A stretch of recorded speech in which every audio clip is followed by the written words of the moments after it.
A Rohingya refugee living in Malaysia uses a slipper to hit a picture of Aung San Suu Kyi. Editor's note: the opinions in this article are the author's, as published by our content partner, and do not represent the views of MSN or Microsoft. For years, Aung San Suu Kyi was feted as one of the greatest hopes for better human rights around the world.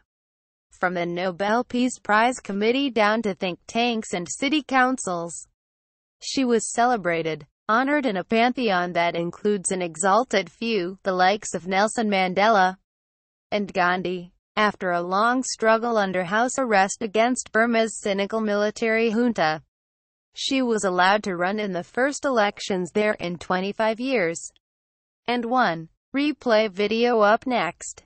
CCTV in number 39. Shows Kim Jong-Nam assassination in number 39. Sky News. On the front line. How were Mosul in number 39. Trapped citizens coping with the siege. Sky News. 14 things to know about North Korea. Sky News.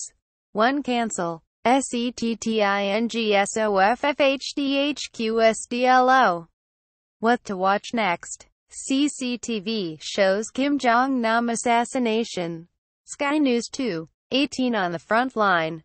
How were Mosul's trapped citizens coping with the siege? Sky News 4. 49 14 things to know about North Korea. Sky News 1. 38 Watch full footage of the attack on Kim Jong-nam. Sky News 2. 19 North Korea cannot trust Malaysian investigation. Sky News 5. 45 Analysis. Immigration leaks, embarrassing for Trump. Sky News 1. 21 Sarkozy concedes defeat in French vote. Sky News 2. 06 Trump's Mexico border wall in numbers. Sky News 1. 33 When Trump got it wrong and right. Sky News 1. 51 North Korea, credible threat. Sky News 24. 27 Ex-President of Gambia leaves the country.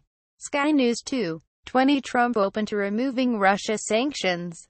Sky News 2. 52 Footage emerges from Berlin Christmas attack. Sky News 2. 16 Taxi dashcam shows Berlin lorry attack. Sky News 0. 20 The changing tactics of terrorism. Sky News 1. 13 Hillary Clinton warns of fake news epidemic. Sky News 2. 13 Up NEXTShe now stands accused of silence at best and complicity at worst, as her country's military unleashes a devastating campaign of atrocities on its own people. She has never acknowledged the catalogue of appalling abuses being carried out by the military against the Rohingya minority in Rakhine State, refusing even to visit the area. A UN report in February listed the abuses. Rohingya villages attacked by helicopters, misrap throats of women and children slit in front of their families, people rounded up and burned alive.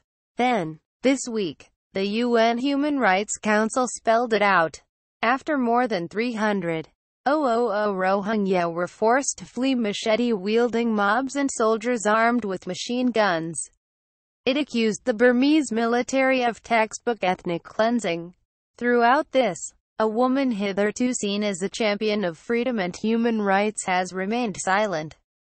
Myanmar Rohingya refugee people in unregistered Rohingya refugee lead a camp in Technophan. Her only comments: she said the world should be wary of misinformation about what she called Rohingya terrorists that has caused outrage. There are explanations, some of them convincing. She does not control the military.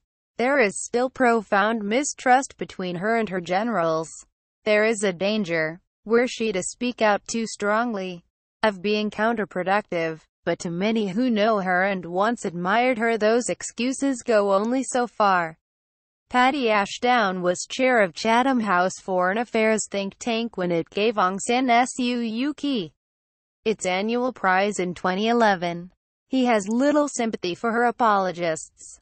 She can certainly be blamed for her silence, for not saying anything. He told Sky News, she has to be speaking out against this, at the very least. And it is tragic, desperately tragic. that she has failed to do so. Tragic for her and tragic for all of us who believed she was an icon of what the world wants to see more of. Her worst alleged crime is not so much remaining silent but giving cover to the military for what is now a well-documented campaign of atrocities, verging on genocide.